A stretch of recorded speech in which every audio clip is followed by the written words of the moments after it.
Moving your investments around because of what's going on in Iran is not a good idea. No, it's not a good idea. You have built a portfolio that is diversified and it is right for your current situation. And so doing it based on a current event or making changes based on a current event typically leads you down a path that will do more harm than good.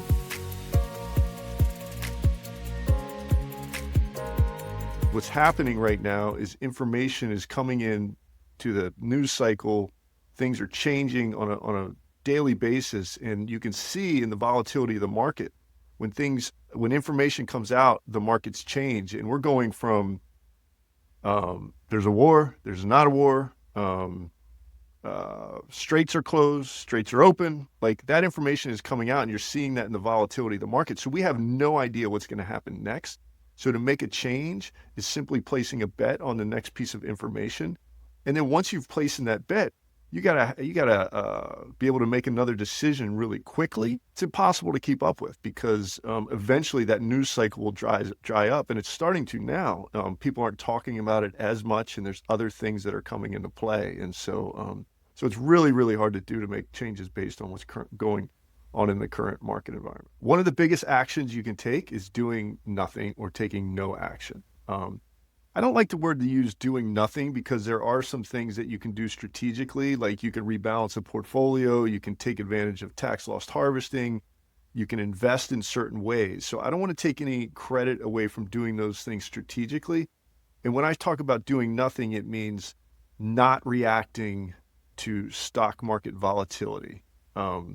So that is what I mean by that is not selling during a down market or necessarily buying in an up market and not chasing an individual stock. That's what I mean by doing nothing.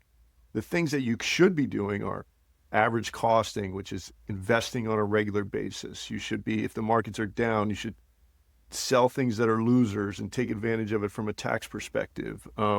You should be putting money in the right accounts. You should be planning for your future. All those things are very active in helping build a secure financial future.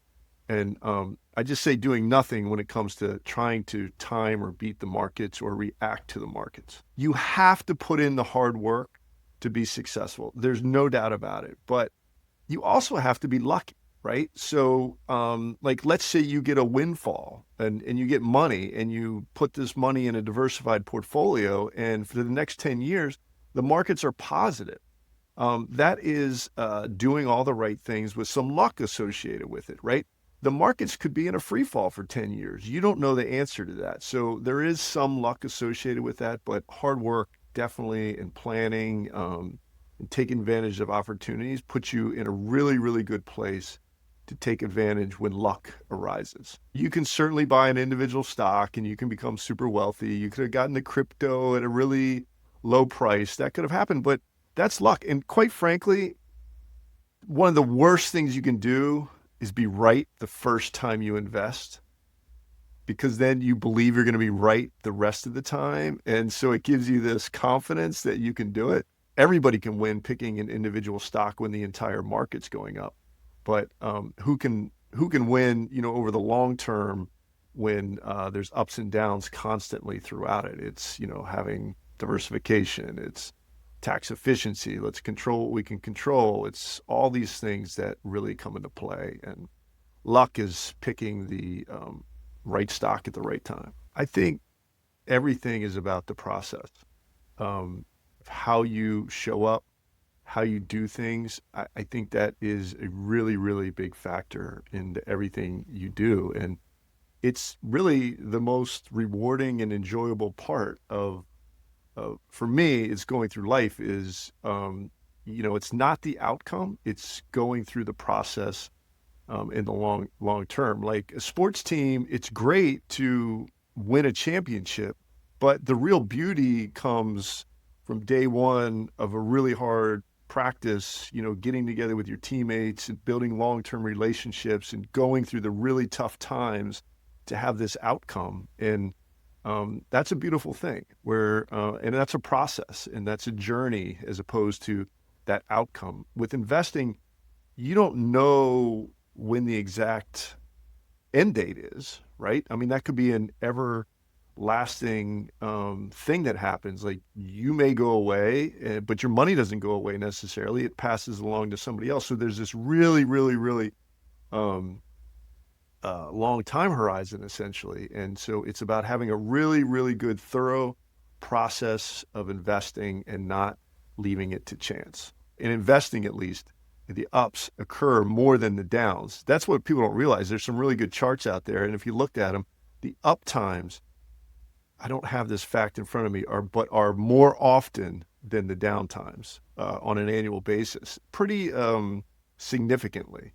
So if you just stay in the market, you have more ups than downs, like statistically. It's kind of easy, but it's kind of hard to stay in the market when things are down, right? So it's this balance that we're always working against. If you've done your planning and your homework and you've prepared, you have a good portfolio built that is diversified, it's low cost, it's tax efficient, and it's built for the long term in your overall situation. So what we want clients to focus on in the short term and the long term is staying the course, and making adjustments based on what's going on in your lives, not what's going on in current markets. We know there's going to be down markets in the future. 100%. It's going to happen in the future. Markets are going to go down. So you can either just coast along and react once they go down, or along the way, you can plan and be prepared so that you don't have to react when the time comes. You're like, I got this. You're cool. You're all set up.